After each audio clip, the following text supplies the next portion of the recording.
కథామంజరి శ్రావ్య సంచిక 2025 ఫిబ్రవరి. కథ సంఘర్షణ. కలం శ్రీ అనంత పట్నాయకుని కిషోర్. గళం వెంపటి కామేశ్వరరావు. హలో హలో, ఏమ్మా అరుణ, నాన్నకెలా ఉంది? ఐసీయూలో ఉన్నారు అంకుల్. 48 గంటలైతే గానీ చెప్పలేమంటున్నారు. అలాగా? అసలు ఏమైందమ్మా? Massive heart attack uncle. అయ్యో అలాగా?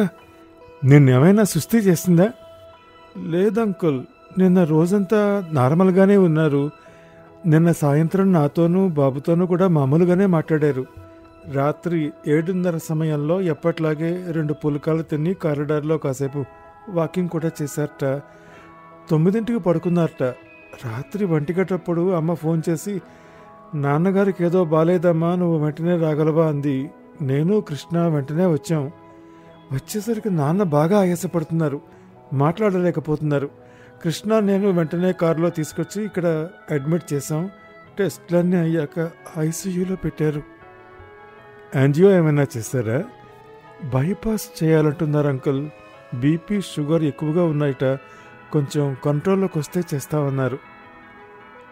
అదేంటమ్మా, వాడికి షుగర్ లేదు కదా, అయినా అన్ని జాగ్రత్తలు తీసుకుంటూనే ఉంటాడే. అదే తెలియట్లేదు అంకుల్. ఏ హాస్పిటలు? ప్రసాదరావుదేనా? అవును అంకుల్, కానీ ప్రసాదరావు డాక్టర్ గారు ఊళ్ళో లేరంట. వేరే ఎవరో చూశారు. నేనే ఇంకాసేపట్లో మీకు ఫోన్ చేసి చెప్పాలనుకున్నాను, ఈలోగా మీరే చేశారు. వాకింగ్కి వాడు రాలేదు, ఫోన్ చేస్తే తీయలేదు. సరేలేమని ఇంటికెళ్తూ దారిలో వాడిని మేమని పలకరించి పెడదామని ఫ్లాట్కి వెళ్ళాను. కింద వాచ్మెన్ చెప్పాడు, రామంగారికి బాగోలేదు సార్, అర్ధరాత్రప్పుడు వాళ్ళ అమ్మాయి గారు వచ్చి హాస్పిటల్కి తీసుకెళ్లారని. విషయం కనుక్కుందామని నీకు ఫోన్ చేశాను. ఇప్పుడు అమ్మ ఎక్కడుంది?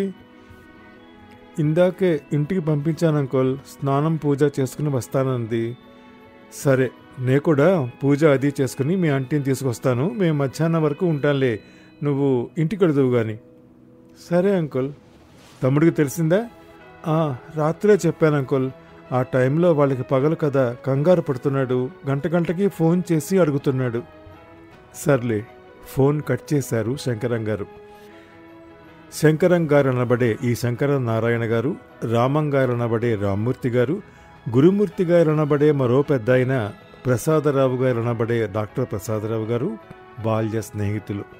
ప్రాణానికి ప్రాణంగా, ఒకరికి ఒకరుగా చిన్నప్పటి నుంచి వారి స్నేహం అలా కొనసాగుతూనే ఉంది. ఆ నలుగురికి కొంచెం అటు ఇటుగా 78 ఏళ్ళు. జీవితంలోని ఎత్తుపల్లాలన్నీ సంపూర్ణంగా చవిచూసి ఈ వయసులో అన్ని అపేక్షలు వదిలేసిన స్నేహమనే ఈ ఒక్క బంధం మాత్రం వారి మధ్య అలా పచ్చగా కొనసాగుతూనే ఉంది. రామంగారు హెడ్ మాస్టర్గా రిటైర్ అయ్యారు. చాలా పద్ధతైన మనిషి. అన్ని విషయాల్లోనూ మంచి క్రమశిక్షణ పాటిస్తారు. సొంత 2 పడగదుల ఫ్లాట్లో మకాం. రామంగారి సహధర్మచారిణి లక్ష్మిగారు. గత 50 ఏళ్ల వైవాహిక జీవితంలో అనుక్షణం రామంగారిని అంటిపెట్టుకుని మంచి చెడ్డలన్నీ ఆయనతో సమానంగా పంచుకున్నారు. వారికి 2 బిడ్డలు, కుమార్తె అరుణ, కుమారుడు కిరణ్. ఇద్దరికి చదువులు, పెళ్లిళ్ళు పూర్తయ్యాయి. అరుణ, ఆమె భర్త కృష్ణ వాళ్ళ కొడుకుతో అదే ఊళ్ళో 2 వీధుల అవతల ఉంటారు. కిరణ్ అమెరికాలో ఉద్యోగం, భార్యాబిడ్డలతో అక్కడే ఉంటాడు. చెప్పినట్టుగానే శంకరం గారు మధ్యాహ్నం 12 గంటల సమయానికి వారి శ్రీమతి లలిత గారితో సహా హాస్పిటల్కి చేరుకుని అరుణను ఇంటికి పంపారు. విజిటర్స్ లాబీలో కూర్చున్న లక్ష్మి గారిని పలకరించి ధైర్యంగా ఉండమన్నారు. తర్వాత ఫోన్ తీసుకుని మిత్రులందరికీ ఫోన్లు చేసి రామంగారికి బాగులేని విషయం తెలియపరిచారు. కొంతసేపటికి గురుమూర్తి గారు చేరుకున్నారు. అరుణ కూడా వచ్చింది. వస్తూనే సరాసరి ఐసీయూలోనికి వెళ్ళి నాన్నగారిని చూసి ఆయన పరిస్థితి గురించి సిస్టర్ని అడిగి తెలుసుకుని బయటకు వచ్చింది. ఎలా ఉందమ్మా? శంకరం గారు అడిగారు. బీపీ కొంచెం కంట్రోల్లోకి వచ్చింది, కానీ పల్స్ మాత్రం ఇంకా వీక్గానే ఉందంట అంకల్. షుగర్ టెస్టు మళ్ళీ సాయంత్రం 5ంటికి చేస్తారట, బదులిచ్చింది అరుణ. సరే గాని కొంచెం నాతో రామ్మా అని ఆమెను పక్కకు పిలిచాడు గురుమూర్తి గారు. నువ్వు రారా అన్నారు శంకరం గారితో. ముగ్గురు కలిసి కొంచెం దూరం వెళ్ళాక అరుణను ఉద్దేశించి గురుమూర్తి గారు అన్నారు, అమ్మా, పెద్దవాణ్ణి చెప్తున్నా అనుకోకుండా ఓ 4 తెల్ల కాగితాల మీద మీ నాన్న వేలిముద్రలు తీసుకోమ్మా, తర్వాత అవసరం పడగలవు. ఎందుకు అంకుల్? ఆ కంఠంలో ఆశ్చర్యము, ఆదుర్ద, సందేహము, సందిగ్ధత అన్నీ ఒక్కసారి ధ్వనిస్తున్నాయి. నీకు తెలీదమ్మా, పెద్దవాణ్ణి, అనుభవంతో చెప్తున్నాను, విను అన్నారు గురుమూర్తి గారు. ఆమె శంకరం గారి వైపు ప్రశ్నార్థకంగా చూసింది. ఇప్పుడు అవన్నీ ఎందుకు లేరా, చూద్దాంలే, ఇంకా సమయం ఉంది కదా, అంతవరకు వస్తే అప్పుడు ఆలోచిద్దాంలే అంటూ, నువ్వు తమ్ముడికో మాట చెప్పి నిర్ణయించుకోమ్మా అని అరుణకు సూచించాడు. అరుణ ఆలోచిస్తోంది. ఇంత ప్రాణ స్నేహితులు ఇంత క్రిటికల్ కండిషన్లో ఇలాంటి సలహా ఇస్తున్నారేంటి? శంకరం అంకులు కూడా ఇప్పుడు ఎందుకులే అన్నారే కానీ వద్దని వారించలేదు. పైగా తమ్ముడితో కూడా మాట్లాడమంటున్నారు. ఆమెకంతా అయోమయంగా ఉంది. గురుమూర్తి అంకుల్ ఇలాంటి సలహా ఇచ్చారేమిటి? శంకరం అంకుల్ కూడా అలా చేయొద్దని చెప్పకుండా తమ్ముడితో మాట్లాడమన్నారేమిటి? అంతలో ఆమె చేతిలోని సెల్ మోగింది. తమ్ముడు కిరణ్ ఫోన్. అది ఆన్సర్ చేస్తూనే కిరణ్ అడిగాడు, ఎలా ఉందక్క? అలాగే ఉందిరా, అప్పుడే ఏం చెప్పలేమంటున్నారు హాస్పిటల్ వాళ్ళు. ఆ మాట అంటున్నప్పుడు ఆమె స్వరం తడబడింది. ఆ తడబాటుతో పాటు ఆమె దృక్పథంలో అస్పష్టమైన ఓ కొత్త కోణం ఆవిష్కృతమైంది. నాన్నకే మంచి స్నేహితులు కదా పెద్దవారు, అనుభవంతో చెప్పిన మాట. ఒకవేళ జరగరానిదేదైనా జరిగితే ఆ తర్వాత బ్యాంక్ అకౌంట్ల విషయంలో కానీ, నాన్న పెన్షన్ అమ్మ పేరిట మార్చడానికి కానీ, ఇంకా ఏ ఇతర విషయాల్లో కానీ ఎక్కడైనా నాన్న సంతకాలు అవసరం పడితే అంకుల్ ఇచ్చిన సలహా పాటిస్తేనే మంచిదా, తమ్ముడికి విషయం చెప్తేనే మంచిదా? ఆమె ఆలోచనలు ఓ కొలిక్కి రాకముందే కిరణ్, అంతా మంచిగా జరగాలనే కోరుకుందాం అక్క, అమ్మ జాగ్రత్త అంటూ ఫోన్ పెట్టేశాడు. ఆ మరుసటి రోజు ఉదయాన్నే కిరణ్ అరుణకి ఫోన్ చేశాడు. ఎలా ఉందక్క? ఏం ఇంప్రూవ్మెంట్ కనిపించడం లేదురా.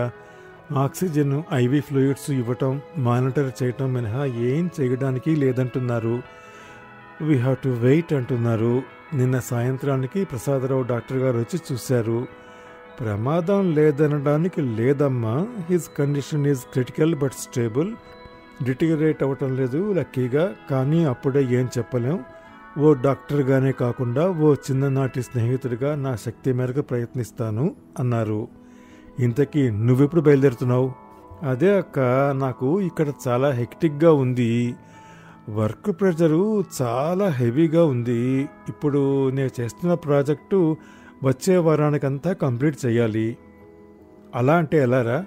ప్రాజెక్టు చూసుకోవడానికి ఇంకెవరు లేరా? నాన్న పరిస్థితి ఇలా ఉంటే దగ్గరుండాల్సిన బాధ్యత నీకు లేదా? కాస్త గట్టిగానే మందలించింది. అది కాదక్క, నీకు ఎలా చెప్పాలో నాకు తెలియడం లేదు. టైం లోపల ఈ ప్రాజెక్ట్ కంప్లీట్ చేస్తే $500,000 ఇన్సెంటివ్ అక్క. ఇంతవరకు తెచ్చి చూస్తూ చూస్తూ చివర్లో ఎలా చేజార్చుకోగలను? It's once in a lifetime అక్క, ప్లీజ్ అర్థం చేసుకో. అమ్మకేదో సర్ది చెప్పు. ఎలాగలా మేనేజ్ చేయక, ఎంత ఖర్చైనా పర్వాలేదు, వీలైతే ఈలోగానే ప్రాజెక్ట్ కంప్లీట్ చేసుకుని వచ్చేస్తా, కొంచెం హెల్ప్ చేయక. హతాశురాలైంది అరుణ. ఏమిటి వీడు, నాన్నకిలా ఉంటే వెంటనే వచ్చి దగ్గరుండి చూసుకోకుండా ఇన్సెంటివ్ గురించి ఆలోచిస్తున్నాడు. కిరణ్, నాన్న పొజిషన్ ఏమిటన్నది నీకు క్లియర్గా చెప్పాను. ఈ టైంలో మనమందరం నాన్నకు దగ్గర ఉండటం అవసరం. అసలు ఇప్పుడే అవసరం. ఇలాంటప్పుడు కాకపోతే ఇంకెప్పుడు ఉంటాం? డబ్బులు ఇప్పుడు కాకపోతే ఇంకోసారి సంపాదించుకోవచ్చు, కానీ నాన్నకేమైనా అయితే ఆలోచించు. కొంచెం ప్రాక్టికల్గా ఆలోచించక్క. ఇప్పుడు అక్కడికి వచ్చి మాత్రం నేనేం చేయగలను? విజిటర్స్ లాబీలో వెయిట్ చేయటం తప్ప. వీలైనంత తొందరలో వచ్చేస్తాను. కొంచెం మేనేజ్ చేయక్క. మా ఫ్రెండ్ రమేష్ని పంపిస్తాను, నీకు హెల్ప్గా ఉంటాడు. నేను చెప్పవలసింది చెప్పాను, ఇక నీ ఇష్టం. అసహనంగా ఫోన్ కట్ చేసింది. ఒక్క నిమిషంలోనే ఆమెకు వాట్సాప్ మెసేజ్ పంపాడు కిరణ్. ప్లీజ్ అక్క, ఎక్స్క్యూజ్ మీ, నాన్నంటే నాకు ప్రాణం. I love him the most. Hope the almighty will be on our side. ఆ మెసేజీ ఆమెకు చిరాకు కలిగించింది. అవసరానికి దగ్గర నిలబడకుండా ఎక్కడా లేని ప్రేమ వలకబోస్తున్నాడు. ఛీ, తన తమ్ముడు ఇంత స్వార్థపరుడని తను ఎప్పుడూ కనీసం ఊహించలేదు. తమనిద్దరినీ ఇంత వాడని చేయడానికి అమ్మా నాన్న ఎంత కష్టపడ్డారు. అలాంటి తండ్రి పట్ల చూపించాల్సిన కృతజ్ఞత ఇదేనా? డాక్టర్ గారు రమ్మంటున్నారు. సిస్టర్ పిలుపుతో తేరుకుంది అరుణ. కంగారుగా లోపలికి వెళ్ళింది. కండిషన్ ఇంప్రూవ్ కావడం లేదమ్మా, వెంటిలేటర్ పెట్టాల్సి ఉంటుంది గబగబా చెప్పి లోపలికి వెళ్ళిపోయారు డాక్టర్ గారు. సంతకం పెట్టండి మేడం. ఫారము పెన్ను ఇచ్చింది సిస్టర్. యాంత్రికంగా సంతకం చేసి బయటకు వచ్చేసింది. ఏమన్నారు అడిగారు శంకరం గారు. ఆయన గొంతులో సమాధానం తెలుసుకోవాలన్న కుతూహలం కంటే ఏమి చెప్పి ఉంటారో ఊహించగలను అన్న భావనే ఎక్కువగా ఉంది. వెంటిలేటర్ పెట్టాలన్నారు. ఆమె స్వరంలో ఆందోళన. గాఢంగా నిట్టూర్చారాయన. గురుమూర్తి గారు శంకరం గారి భుజం మీద చెయ్యి వేసి నిమిరారు. ఇద్దరు ఒకరి కళ్ళల్లోకి ఒకరు ఒక్క క్షణం చూసుకున్నారు. ఇద్దరి కళ్ళల్లోనూ ఒకటే భావన. ఆ భావన పేరు నిస్సహాయత. అరుణకు అంతా సందిగ్ధంగా ఉంటోంది. ఏమిటి జీవితం ఇంతేనా? జీవితంలో నాన్న కంటే డబ్బే ముఖ్యమా? ఇదేనా ప్రేమ? మరోసారి తమ్ముడి ఆలోచన కరెక్టేనేమో అనిపించసాగింది. నిజమే, $500,000 అంటే మాటలా? $1 అంటే 80 రూపాయల పైమాటే. అలాంటి డాలర్లు అక్షరాల 5 లక్షలు. అందులోనూ ఇన్నాళ్ళు కష్టపడి ఈ ప్రాజెక్టుని ఇంతవరకు నడిపించి ఇప్పుడు ఫలితం ఇంచుమించు చేతికందిన వేళ నాన్న పరిస్థితి ఇలా ఉన్నందుకు గాని, లేకపోతే తమ్ముడు అంత ఘనత సాధించబోతున్నందుకు తను గర్వించేది కాదు. ఆలోచిస్తే అన్ని కోణాలు సరైనవే అనిపిస్తున్నాయి. ఎటు చూసినా ఏమీ తేల్చుకోలేని పరిస్థితి. ఈ సమయంలో నాన్నకి ఇలా కాకపోతే బాగుండేది. 2 రోజులు గడిచాయి. రామంగారి పరిస్థితిలో చెప్పుకోదగ్గ అభివృద్ధి లేదు. అందరిలోనూ ఆశ సన్నగిలుతోంది. ఎలాంటి పరిస్థితులకైనా సిద్ధంగా ఉండాలన్న సన్నద్ధత అందరిలోనూ పెరుగుతోంది. కిరణ్ గంటకోసారి ఫోన్ చేస్తున్నాడు. అరుణలో అతని ఫోన్ పట్ల నిర్లిప్తత పెరిగింది. తీస్తే తీస్తుంది, లేదంటే లేదు. తీసినప్పుడు ఇద్దరి మధ్య మూసలో పోసినట్టు అదే సంభాషణ.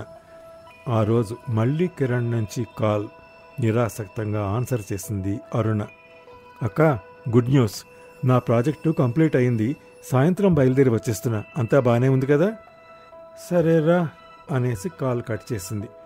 మరుసటి రోజు సాయంత్రానికి కిరణ్ చేరుకున్నాడు. ఎయిర్పోర్టు నుండి సరాసరి హాస్పిటల్కి చేరుకున్నాడు. ఐసీయూలో వెంటిలేటర్తో ఉన్న తండ్రిని చూసి ఖిన్నుడయ్యాడు. ఇప్పుడు నాన్న మాట్లాడే స్థితిలో లేడు. తను ముందే వచ్చి ఉండాల్సింది.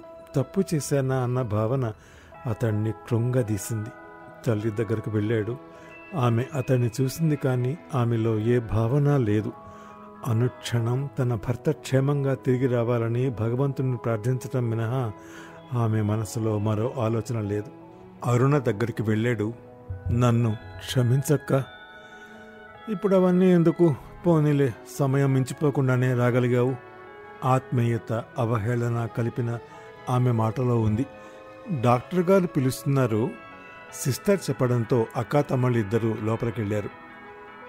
వెంటిలేటర్ పెట్టి 2 రోజులైందమ్మా. పేషెంట్ రెస్పాన్స్లో ఇంప్రూవ్మెంట్ ఏం లేదు. ఏం చేద్దామంటారు అడిగారు డాక్టర్ ప్రసాదరావు గారు. ఏం చెయ్యాలో చెప్పవలసిన డాక్టర్ గారు ఏం చేద్దామంటారు అని అడగటంలో అంతరార్థం తెలుసుకోగలిగే మానసిక పరిణతి ఆ ఇద్దరికీ లేదు. మీరే చెప్పండి అంకుల్, అయోమయంగా అన్నారిద్దరు. చూడు కిరణ్, క్రిటికల్ కండిషన్లో ఉన్న ప్రతి పేషెంట్ బంధువు ఎదుర్కొనే క్లిష్టమైన పరిస్థితి అది. పేషెంట్ వైటల్స్ అన్నీ పనిచేస్తున్నాయి, కానీ అవి వెంటిలేటర్ మీద పనిచేస్తున్నాయి. వెంటిలేటర్ తీసేస్తే పని చేస్తాయా లేదా అన్నది తెలియదు. ఇలా వెంటిలేటర్ మీద ఉన్నంతకాలం పేషెంట్ మెడికల్గా బతికి ఉన్నట్టే లెక్క. కానీ అలా ఎంతకాలం ఉంచగలం? మీరు మీ వాళ్ళందరితో మాట్లాడి ఓ నిర్ణయానికి రావాలి. మరి వాడు నా ఫ్రెండు. వాడి విషయంలో మీతో ఈ మాట చెప్పాల్సి రావటం నాకు చాలా బాధగా ఉంది. కానీ డాక్టర్నే అయినా నేను మనిషినే కదా. నేను చేయగలిగింది ఇంతకంటే ఏమీ లేదు. మీరు ఆలోచించుకుని ఏ విషయం చెప్పండి. చెప్పలేని విషయాన్ని చెప్పకనే చెప్పారు డాక్టర్ ప్రసాదరావు గారు. సమాధానం చెప్పకుండానే బయటకు నడిచారు అరుణ, కిరణ్. వాళ్ళిద్దరిలోనూ నిశ్శబ్దం. వాళ్ళిద్దరూ బయటకు వస్తూనే దగ్గరికి వెళ్ళారు శంకరం, గురుమూర్తి గారు. వారు ఏమీ అడగలేదు. అరుణ, కిరణ్ తలలెత్తి వారిని చూశారు. వారి మనసుల్లోని ప్రశ్న అర్థం చేసుకున్నారు. ముందుగా తేరుకున్న కిరణ్ చెప్పాడు, వెంటిలేటర్ పెట్టి 2 రోజులైనా ఇంప్రూవ్మెంట్ లేదు, మీరు ఆలోచించుకోండి అన్నారు. మరో 2 రోజులు చూద్దాంలే శంకరం గారు అన్నారు. అవునన్నారు గురుమూర్తి గారు. నాకు అదే అనిపిస్తోంది అంది అరుణ. అదే బెటర్, లెటస్ ట్రై అన్నాడు కిరణ్. నేనొకసారి నాన్నని చూసొస్తానక్క అంటూ కిరణ్ తన బ్యాక్ ప్యాక్ భుజాన వేసుకుని ఐసీయూలోనికి వెళ్ళాడు. తన తండ్రిని అలాంటి స్థితిలో చూడాల్సి వచ్చినందుకు చాలా బాధగా ఉంది అతనికి. దుఃఖాన్ని దిగమింగుకుంటూ తన బ్యాక్ ప్యాక్ని సైడ్ టేబుల్ మీద పెట్టి ఓపెన్ చేశాడు. అటు ఇటు పరికించి చూసి అందులో నుండి ఓ 4 తెల్ల కాగితాలు, ఒక స్టాంప్ ప్యాడు బయటకు తీశాడు. సరిగ్గా అదే సమయానికి వార్డు బాయ్ హఠాత్తుగా వచ్చాడు. కిరణ్ చేతిలోని కాగితాలు, స్టాంప్ ప్యాడ్ చూశాడు. ఆ తర్వాత కిరణ్ కళ్ళల్లోకి చూశాడు. ఇంకు మరకలు తెలిసిపోతాయి అన్నాడు తగ్గుస్వరంతో. వార్డు బాయ్ మాట తగ్గుస్వరంలో ఉండటం గుర్తించాడు కిరణ్. క్షణం ఆలస్యం చేయకుండా జేబులో నుండి కొన్ని 500 రూపాయల నోట్లు తీసి వార్డు బాయ్ జేబులో పెట్టాడు. కొంచెం ఆగు, స్పిరిట్ తెస్తాను, వెంటనే స్పిరిట్తో క్లీన్ చేస్తే మరకలు పోతాయి, ఇక్కడివన్నీ మామూలే, రోజూ చూస్తుంటాం అని గబగబా వెళ్ళి స్పిరిట్ బాటిల్ తీసుకొచ్చాడు వార్డు బాయ్. పని ముగించుకుని కిరణ్ బయటికొచ్చాడు. మరో 2 రోజులు గడిచాయి. రామంగారి పరిస్థితి యథాతథంగా ఉంది. డాక్టర్ ప్రసాదరావు గారు మళ్లీ పిలిచారు. కిరణ్, అరుణలతో పాటు ఈసారి శంకరం గారు, గురుమూర్తి గారు కూడా లోనికెళ్లారు. ఏంటాలోచించారు ప్రశ్నించారు. మీరే చెప్పండి అంకుల్ అన్నాడు కిరణ్ ఏమీ చెప్పలేని స్థితిలో. మీరు సరేనంటే తీసేద్దాం. ఎక్కువ కాలం వెంటిలేటర్ మీద ఉంచడం కూడా మంచిది కాదు. న్యూమోనియా రావచ్చు, లేదంటే బ్రీదింగ్ ట్రబుల్స్ అయినా రావచ్చు. తీసి చూస్తే అదృష్టం బాగుంటే కోలుకోవచ్చు కూడా, చెప్పలేం. తాను చెప్తున్నది ఇంచుమించు అసాధ్యమన్న విషయం తనకు సంపూర్ణంగా తెలిసిన వృత్తి ధర్మంగా నమ్మబలికారు డాక్టర్ గారు. ఈరోజు వద్దులేరా, అమావాస్య గడియలు పోని ఆందోళనగా ఇంచుమించు అరిచారు శంకరం గారు అసహనంగా. ఆయన మాటకు ఎవరూ కాదనలేదు, అవునని అనలేదు. అందరూ బయటికి వెళ్ళిపోతుండగా డాక్టర్ గారు అరుణని, కిరణ్ని ఆపి చెప్పారు. ఈరోజు కాకపోతే రేపైనా తీసేయాల్సిందే కదా, దానికి మీ ఇద్దరితో పాటు మీ అమ్మగారి సంతకం కూడా అవసరం. మా వాళ్ళు ఆ పేపర్లు ఇస్తారు, సంతకాలు చేసి రెడీగా ఉంచుకోండి. అరుణ, కిరణ్ బయటకొచ్చాక శంకరం గారు అరుణతో అన్నారు, ఈరోజు అమావాస్యమ్మ, చాలా క్లిష్టమైన సమయం. మా ఇంటి దగ్గర శివాలయంలో మహామృత్యుంజయ మంత్రజపం చేయించి విభూతి తెచ్చాను, వాడి నుదుటి మీద పెట్టాలి అంటూ లేచారు. ఇలా ఇవ్వండి అంకుల్, నే పెట్టేస్తాను అందామె. కాదమ్మా, నన్నే స్వయంగా పెట్టని అంటూ ఐసీయూలోనికి వెళ్ళారు. అక్కడ మొహం పూర్తిగా కప్పేసినట్టున్న వెంటిలేటర్లో అచేతనంగా ఉన్న తన బాల్య స్నేహితుడిని చూసి పొంగుకొస్తున్న దుఃఖాన్ని పంటి బిగువున అదుపు చేసుకుని తన షర్టు జేబులో నుండి కాగితం మడతల్లో అత్యంత భక్తిభావంతో, ఎనలేని ఆశలతో, అఖండమైన విశ్వాసంతో తీసుకువచ్చిన విభూతిని తన కుడి చేతిలోని 3 వేళ్లకు అద్ది వణుకుతున్న చేతులతో రామంగారి నుదుటిన కుడి నుండి ఎడమకు అద్దుతూ, త్వరలోనే కోలుకుని రారా, ఇదే కడపటి చూపు కానీకురా అని మనసులోనే అభ్యర్థించారు. ఆ క్షణాల్లో ఉవ్వెత్తున తన్నుకొస్తున్న భావోద్వేగాన్ని ఆపుకోవటం ఆయనకు ఎంత మాత్రం సాధ్యపడలేదు. ఎంత ప్రయత్నించినా పసితనం నుండి కలిసి పెరిగిన అనుబంధం ఆయన్ని దుఃఖాక్రాంతం చేయగా సన్నగా ఏడ్వనారంభించారు. అక్కడున్న సిబ్బంది ఆయన్ను బలవంతంగా బయటకు పంపారు. అక్క, అమ్మ సంతకాలు కావాలన్నారు కదా, నా వల్ల కాదు, ప్లీజ్ నువ్వే సంతకం చేయించి తీసుకురా. హాస్పిటల్ స్టాఫ్ ఇచ్చిన 3-4 కాగితాలు అరుణ చేతిలో పెట్టన్నాడు కిరణ్. లక్ష్మి గారు 2 రోజులుగా హాస్పిటల్కి రాలేదు. ఈరోజు కూడా ఇంట్లోనే ఉండిపోయారామె. తల్లిని చూసినట్టు, ఆమె సంతకం తీసుకున్నట్టు ఉంటుందని బరువెక్కిన హృదయంతో అరుణ బయలుదేరింది. ఆమె చేరేసరికి లక్ష్మి గారు పూజ ముగించుకుని హాల్లోనికి చేరారు. నిండు ముత్తైదువుగా ఆమెను చూసిన అరుణ చేష్టలుడిగిపోయింది. తను వచ్చిన పనేమిటి? అమ్మ సంతకం తీసుకోవడానికి. దేనికి? నాన్నకు పెట్టిన వెంటిలేటర్ తొలగించడానికి. తొలగిస్తే ఏమవుతుంది? ఊహల్లో కూడా భరించలేని ఆ భయంకర సత్యం సమీపంలోనే ఉందా? ఆమె మనసు కీడు శంకిస్తుంటే అతి కష్టంగా మనసుని నిగ్రహించుకుని తల్లిని సమీపించింది. తను మాట్లాడే ప్రయత్నం చేయలేకపోయింది. మాట్లాడేందుకు పెదవి విప్పితే ఆమె నోటి నుండి వెలువడేది మాట కాదు, పెళ్ళిబుక్కుతున్న దుఃఖం చెలియలి కట్ట తగిన వరద గోదావరిలా ఉద్ధృతంగా ఉప్పొంగుతోంది. వణికే చేతులతో హ్యాండ్ బ్యాగ్లో నుండి కాగితాలు తీసి తల్లి ముందు పెట్టింది. ఏమిటన్నట్టు చూశారు లక్ష్మి గారు. ఆమె కళ్ళల్లోకి చూసే ధైర్యం లేక వెనక్కు తిరిగింది అరుణ. కాగితాలను పరికించి చూసే మానసిక స్థితిలో లేరు లక్ష్మి గారు. వాటికేసి యథాలాపంగా చూసి ఇంటూ గుర్తు కనబడిన చోట్ల యాంత్రికంగా సంతకాలు చేసి పూజ గదిలోకి వెళ్ళిపోయారామె.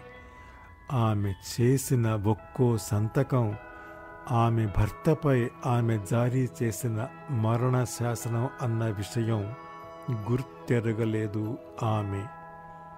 కొంతసేపటికి ఆ కాగితాలు తీసుకుని హాస్పిటల్కి బయలుదేరింది అరుణ. ఆ రోజు సాయంత్రానికి రామంగారికి పెట్టిన వెంటిలేటర్ తొలగించబడింది. సిస్టర్ బయటకు వచ్చి ఆ విషయం చెప్పేసరికి అందరి బదనాల్లోనూ దిగులు ఆవహించింది. వచ్చిన వారందరూ ఒక్కొక్కరుగా ఇళ్లకు వెనుదిరిగారు. అరుణ, ఆమె భర్త కిరణ్లు మాత్రమే మిగిలారు. ఎవ్వరూ మాట్లాడే స్థితిలో లేరు. అందరి మనసుల్లోనూ ఆందోళన. ఏదో ఒక అద్భుతం జరిగి ఆయన ఆరోగ్యం కుదురుపడితే బాగుండు అన్న ఆశ. ఆ రాత్రి గడిచింది. మర్నాడు ఉదయం సిస్టర్ బయటకు వచ్చి చెప్పింది, పల్సు బీపీ నిలకడగా ఉన్నాయండి, డాక్టర్ గారు వచ్చి చూస్తారు. అందరూ కాస్త తేలికపడ్డారు. 2 రోజులు గడిచాయి. రామంగారి పరిస్థితి కాస్త ఆశాజనకంగా అభివృద్ధి చెందింది. మరో వారం రోజుల తర్వాత తగు జాగ్రత్తలు తీసుకోవాల్సిందిగా కుటుంబ సభ్యులకు చెప్పి రామంగారిని డిశ్చార్జ్ చేశారు. ఇంట్లో ఆయన్ను అందరూ కంటికి రెప్పలా చూసుకుంటున్నారు. ఓ నెల రోజులు గడిచాయి. ఆయన ఆరోగ్యం క్రమేపీ అభివృద్ధి చెందుతోంది. ఇంట్లోనే వీల్ చైర్లో ఎవరి సహాయంతోనైనా అటూ ఇటూ తిరగగలుగుతున్నారాయన. కిరణ్ లాంగ్ లీవ్ తీసుకుని తండ్రి దగ్గరే ఉంటూ ఆయనకు సకల సపర్యలు చేస్తూ ఉన్నాడు. ఆ రోజు ఉదయం ఆయన వీల్ చైర్లో కూర్చుని టీవీలో ఎక్కడో జరుగుతున్న సామూహిక హనుమాన్ చాలీసా పారాయణం లైవ్లో చూస్తున్నారు. ఆయనకు సమీపంలో కూర్చుని లక్ష్మి గారు కాయగూరలు తరుగుతున్నారు. అరుణ వచ్చింది. మరికొంతసేపటికి శంకరం గారు కూడా వచ్చారు. కిరణ్ ఒక కవరు రామంగారి చేతిలో పెట్టి ఆయన కాళ్లపై పడి, నన్ను క్షమించండి నాన్నగారు అన్నాడు. ఏమిటిది అని రామంగారు అనుకునే లోపే అరుణ కూడా ఓ కవరుని ఆయనకు అందిస్తూ ఆయన కాళ్లపై పడింది. ఏం జరుగుతోందనుకుంటూ రామంగారు ఆ కవర్లు ఒక్కొక్కటి తెరిచారు. రెండింటిలోనూ ఆదుర్దాగా సేకరించబడినవని తెలుస్తూనే ఉన్న బొటని వ్రేలి ముద్రలు గల తెల్ల కాగితాలు. వాటికేసి తేరిపార చూసి 2 కళ్ళు మూసుకుని ఒక్కసారిగా గాఢంగా ఊపిరి పీల్చుకున్నారు.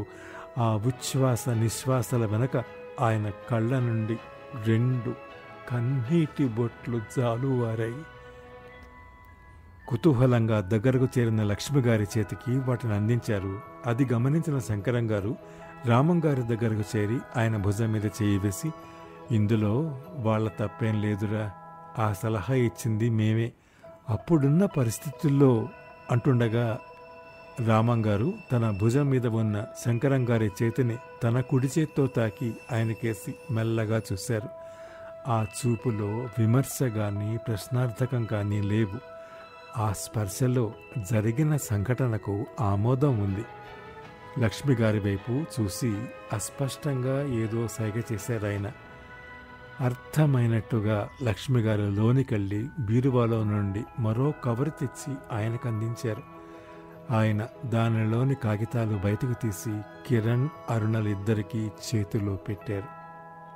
అవి ఆయన లోగడ తన ఆస్తి మొత్తాన్ని తన తదనంతరం సంపూర్ణ అనుభవ హక్కులతో లక్ష్మి గారికి, ఆమె అనంతరం అనుభవ దాన విక్రయాది సంపూర్ణ హక్కులతో పిల్లలిద్దరికీ సమానంగా చెందేలా రాసిన వీలునామా. ఇది విలువలకి వాస్తవానికి మధ్య జరిగిన సంఘర్షణ. కథామంజరి శ్రావ్య సంచిక 2025 ఫిబ్రవరి. కథ సంఘర్షణ. కలం అనంత పట్నాయకుని కిషోర్. గళం వెంపటి కామేశ్వరరావు.